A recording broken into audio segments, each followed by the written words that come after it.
Wicked for Good had one job: finish off the most beautiful friendship in musical history. Did they deliver? Let's find out.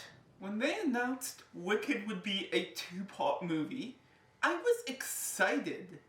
But after seeing Wicked for Good, I can't help but wonder if this movie should have been a 3-hour movie. All that is left to adapt is everyone turning into their Wizard of Oz characters and the classic song For Good.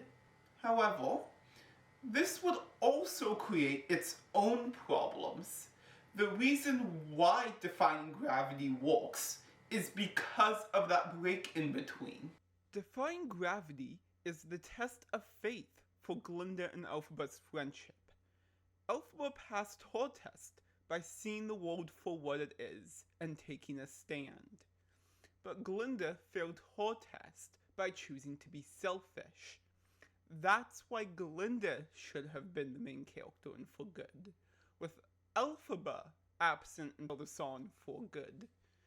Because of this, Glinda's arc feels rushed, with her just jumping around to wherever the story needs. This movie feels like a bunch of mini-movies put together.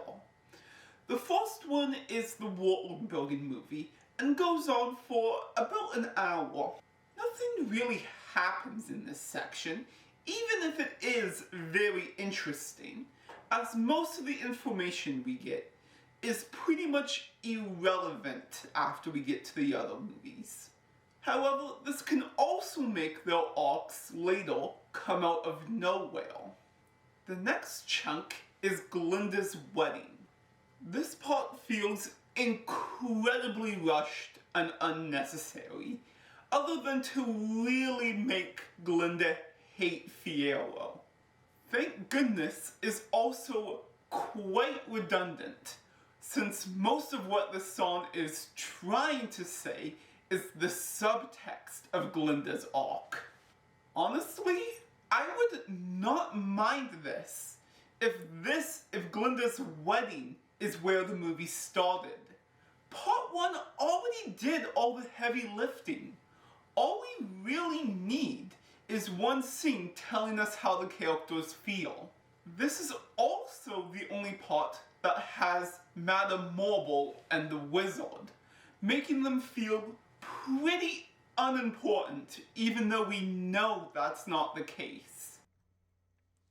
The Fiyero and Elphaba chunk is okay, and is where the different parts of the movie come together.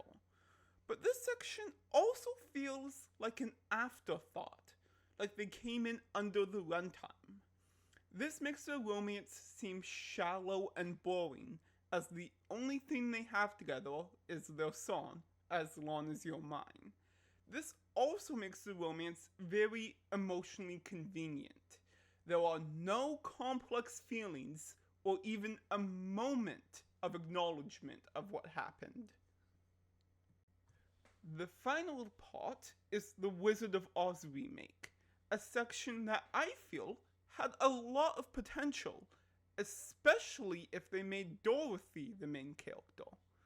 Unfortunately, this part is very rushed and condensed, so much that it is unbelievable.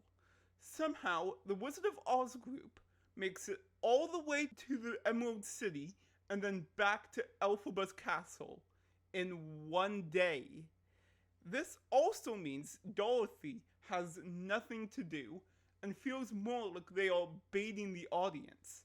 Come, see the new Wicked movie as we include the Wizard of Oz characters. Even though I agree with the critics, I still believe this movie sticks the landing. It is a great conclusion for the Glinda and Elphaba friendship, with Elphaba seeing the good in Glinda, with the final shot belonging to them. The songs are also great, even if I don't love their story purpose.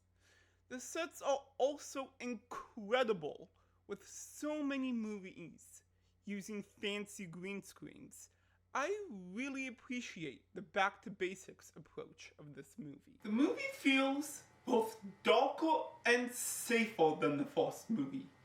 There are some really dark and intense scenes in here, like how they place Fiero being turned into a scarecrow. However, these scenes are scarce and far between. It really feels like there was a lot of studio interference and a lot of stuff getting changed around in the reshoots. The two new songs are nothing special. Both are just the title of the song repeated in different ways. They are also both very simple, with only a few instruments, making them stick out. Act 2 already has enough emotional ballads, and instead of letting the songs have their own identity, they feel the need to spell everything out. The first movie had a great variety of songs that always kept us on our toes. Some songs like I'm Not That Girl were deep and emotional, while others like Dancing Through Life were just a fun bop. In the end, even if this movie is not my favorite, it still ends the Glinda and Elphaba friendship in a very compelling, fulfilling